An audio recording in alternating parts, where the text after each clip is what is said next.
नमस्कार, आप देख रहे हैं न्यूज 18 इंडिया। मैं हूं आपके साथ सपना शुक्ला। राजनीति में एक कहावत है, किला तभी तक किला कहलाता है जब हर हमला झेलकर भी खड़ा रहे। आज जो सीट बांकीपुर है बिहार की, उस पर यह कहावत चरितार्थ होती है, क्योंकि किला कहा जाता था बांकीपुर सीट नितिन नवीन का, भारतीय जनता पार्टी का। इतने झोंके आए लेकिन वो किला हर झोंके को सह गया, लेकिन प्रशांत किशोर के शायद इस झोंके को ये किला सह नहीं पाया। और इसीलिए आप देखिए कि वो हुआ जो समूची भारतीय जनता पार्टी के लिए एक बड़ा झटका है, और खास तौर पर भारतीय जनता पार्टी के राष्ट्रीय अध्यक्ष नितिन नवीन के लिए। चंद्रमोहन हमारे साथ, हमारे सहयोगी भी जुड़े हुए हैं, जो लगातार इस पूरे चुनाव को भी कवर करते रहे और नजदीक से उन्होंने बीजेपी के इन तमाम बिहार के फेसेस के साथ काम किया है। चंद्रमोहन, इतने हमने दौर देखे बिहार की राजनीति के, जब लालू की भी बारी आई, जब बाकी लोगों की भी बारी आई, लेकिन तब भी ये किला नहीं ढहा पाया कोई। आज क्या हुआ कि प्रशांत किशोर आए, ताल ठोकी, और देखिए क्या नतीजे आए। बिल्कुल, और उसी की एक कड़ी है कि 30 सालों का जो है वो रिकॉर्ड आज शायद हो सकता है कि टूटने के कगार पर पहुंच चुका है, क्योंकि सुबह से जो मतगणना हो रही है उसमें यह ट्रेंड भी दिखाई दे रहा है कि पहली बार जब बैलेट खुला उस समय से ही प्रशांत किशोर लगातार आगे चल रहे हैं। 17वें राउंड का काउंटिंग खत्म हो चुका है और उसमें भी वो बढ़त बनाए हुए हैं, और जो उनके कार्यकर्ता और नेता हैं उनका सीधे तौर पर यह दावा भी रहा है कि प्रशांत किशोर बांकीपुर से जीत रहे हैं। देखिए, पहली बार देखने को मिलेगा जब लालू यादव जब बिहार में सत्ता में हुआ करते थे, उस समय भी लालू यादव ने आरजेडी यानी कि आरजेडी जब चुनाव लड़ रही थी तब उन्होंने पटना के सीटों पर कोई दाव नहीं लगाया था। लेकिन एक चीज कहेंगे चंद्रमोहन कि पूरा विधानसभा का चुनाव एक तरफ और ये जीत प्रशांत किशोर की एक तरफ, जिस तरीके से हम मानकर चल रहे थे, हम देख रहे थे, बल्कि ग्राउंड पर सबको लग रहा था कि नितिन नवीन अपनी सीट ये आसानी से निकाल लेंगे। लेकिन चीजें वहां से बदलनी शुरू हुई जब आपने पहला कैंडिडेट दिया, फिर अचानक से आपने कैंडिडेट का नाम बदल दिया। रातों रात ऐसा क्या हुआ जब सामने प्रशांत किशोर उतर गए? चीजें वहीं से खराब होने लगी। क्या बीजेपी, जो अपनी माइक्रो मैनेजमेंट के लिए जानी जाती है, वो इस पूरी सीट को नहीं समझ पाई, लोगों के मन को नहीं टटोल पाई, या फिर जो बिहार में बीते दिनों मुद्दे रहे वो इतने हावी हो गए? बिल्कुल, देखिए, 2-3 जगह मुख्य तौर पर गड़बड़ियां हुई है। चाहे वो कैंडिडेट सिलेक्शन की बात हो, देखिए जिस नीरज कुमार को दूसरे कैंडिडेट को चुनाव मैदान में लाया गया, उनका बहुत पॉपुलैरिटी नहीं था, लोगों में बहुत ज़्यादा पकड़ नहीं था, और उसके अलावा जो लोगों के मुद्दे थे उसको कहीं ना कहीं बीजेपी भाप नहीं पाई। और तीसरा, लोगों में कहीं ना कहीं इस बात को लेकर भी गुस्सा था, 2-3 मुद्दों को लेकर। आपने देखा होगा जेएनजी साफ तौर पर सड़कों पर थे, उस समय भी कहीं ना कहीं लोगों में गुस्सा था। उसके अलावा प्रशांत किशोर को कहीं ना कहीं सभी जातियों का समर्थन मिलते हुए दिखा, उसको भी बीजेपी नहीं आंक पाई। और सबसे अहम बात तो ये है कि बोरिंग रोड और गोलघर मंडल जैसे इलाके हैं जहां पर जिसको बीजेपी का गढ़ माना जाता है, आज से नहीं पिछले 30 सालों से जब भी इन इलाकों में मतदान होते रहा है, इन सभी जगहों पर बीजेपी को छोड़कर कोई और। ये कहा जा रहा था कि प्रशांत किशोर पे हमेशा एक आरोप लगा कि वो बी टीम है बीजेपी की। अगर प्रशांत किशोर विधानसभा के भीतर पहुंच जाते हैं, प्रशांत किशोर अपनी बात को मुखर करते हैं, तो आरजेडी बहुत पीछे आती दिखाई देगी, क्योंकि प्रशांत किशोर भले ही विधानसभा का चुनाव नहीं जीत पाए, लेकिन उनकी बोलने की शैली, उनकी बातें, उनके मुद्दे, खासतौर पर जो उन्होंने चुनाव के दरमियान उठाए थे, बहुत गूंजते हुए सुनाई दिए थे, लोगों की जुबान पर तो चढ़े ही थे कम से कम। तो ये एक बड़ी चुनौती बीजेपी के लिए भी हो जाएगी, और आरजेडी के लिए भी, अकेली बीजेपी के लिए नहीं, आरजेडी के लिए भी।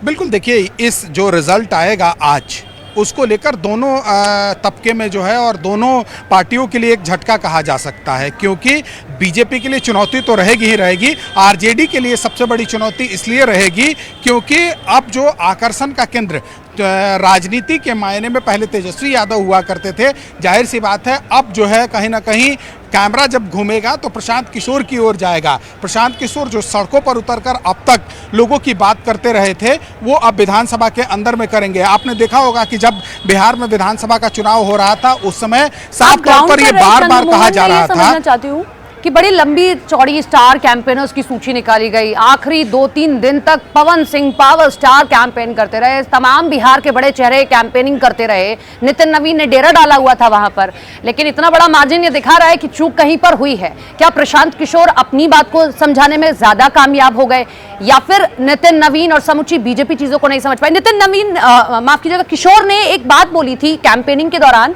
कि आपसे मिलने आपका लोकल नेता आता है तो सोच समझकर आप उसको वोट कीजिएगा। मोदी जी नहीं आएंगे या कोई मुख्यमंत्री भी नहीं आएगा, मैं जाऊंगा, मैं आपके बुनियादी मुद्दे उठाऊंगा। क्या ये चीज रही कि नितिन नवीन होते तो शायद परिस्थिति और होती? जो चेहरा दिया गया वो इतना फेमिलियर था ही नहीं कि वो मना पाए लोगों को। देखिए, पहली बात मैनेजमेंट की कमी रही, दूसरी बात चेहरे की कमी रही, और तीसरा बात जो लोकल लोगों का मुद्दा है उसको लोग भाप नहीं पाया, बीजेपी के लोग उसको भाप नहीं पाए। और सबसे अहम बात यह है कि प्रशांत किशोर जब भी चुनाव प्रचार के लिए जब गली मोहल्लों में गुजर रहे थे तो वो सीधे तौर पर यही बोलते थे कि जब भी आप मतदान करने जाएं तो अपने छोटे बच्चों का चेहरा देखकर उसके बाद मतदान करिएगा। और सबसे बड़ी बात यह है जिसमें वो बार बार ये कहते रहे अपने मंच से भी और लोगों के बीच भी कि इस चुनाव से न तो बिहार में सरकार को कोई खतरा है। चंद्रमोहन, मैं आपको ठीक से सुन नहीं पा रही हूँ, इसलिए आपका जवाब कंप्लीट हो पाया नहीं हो पाया, मैं इसको समझ नहीं पाई हूँ क्योंकि आवाज़ मुझ तक नहीं पहुँच पा रही। लेकिन एक सवाल ज़रूर मेरे जहन में आ रहा है कि कुछ ही महीनों पहले जब विधानसभा चुनाव हुआ हो, आपने प्रचंड जीत हासिल की हो, उसके बाद आपकी सरकार बनी हो, फिर आपने एक और नया मुख्यमंत्री दिया हो, लेकिन एक ऐसी सीट जो पटना की हॉट सीट, बड़ी सीट, जो आपका किला था जिसको कोई भेद नहीं पाया, उसमें अगर आप हार जाते हैं तो पूरे आला कमान से लेकर नीचे तक सवाल खड़े हो जाते हैं, सीएम पर भी और समूची बीजेपी पर भी। बिल्कुल, देखिए, प्रशांत किशोर तो ये सीधे तौर पर पहले भी सवाल खड़े करते रहे, लेकिन आज प्रशांत किशोर की जीत हो जाती है तो कहीं ना कहीं वो बिहार सरकार को भी घेरने की कोशिश करेंगे। नितिन नवीन जो अपना सीट छोड़े थे, जिनके सीट पर ये चुनाव हो रहा था, नितिन नवीन को भी घेरने की कोशिश करेंगे और केंद्र सरकार पर भी उंगलियां जरूर प्रशांत किशोर उठाएंगे। अब देखना ये होगा कि प्रशांत किशोर जब विधानसभा में पहुंचते हैं उस समय इनका रुख क्या रहता है। सीधे तौर पर प्रशांत किशोर ये हमेशा से कहते रहे हैं कि जब भी आप मतदान करें तो अपने बच्चों का चेहरा देखकर, उनका चेहरा देखकर मतदान करें। और ऐसे में आज जो बातें सामने आई है, अभी तक जो ट्रेंड दिखाई दे रहा है, प्रशांत किशोर सुबह से लीड लिए हुए हैं। चंद्रमोहन, बिहार के लोगों के लिए कहा जाता है एक अकेला सब पे भारी। एक अकेले अगर वो जा रहे हैं विधानसभा के भीतर, विधानसभा चुनाव में तो कोई जीत हासिल हुई नहीं, आपको क्या लगता है बतौर पत्रकार जब आप उनको कवर करते रहे हैं? बड़ा दिलचस्प होगा आप बिहार का विधानसभा का सत्र देखना, क्योंकि चुनाव के दरमियान उन्होंने बीजेपी का शायद ही कोई बड़ा चेहरा नेता होगा जिसको उन्होंने छोड़ा होगा, ऐसे आरोप उनकी एजुकेशन को लेकर या तमाम चीजों को लेकर लगाते रहे थे। वो बड़ा दमदार विधानसभा का सत्र हुआ करेगा आपके लिए भी बतौर पत्रकार।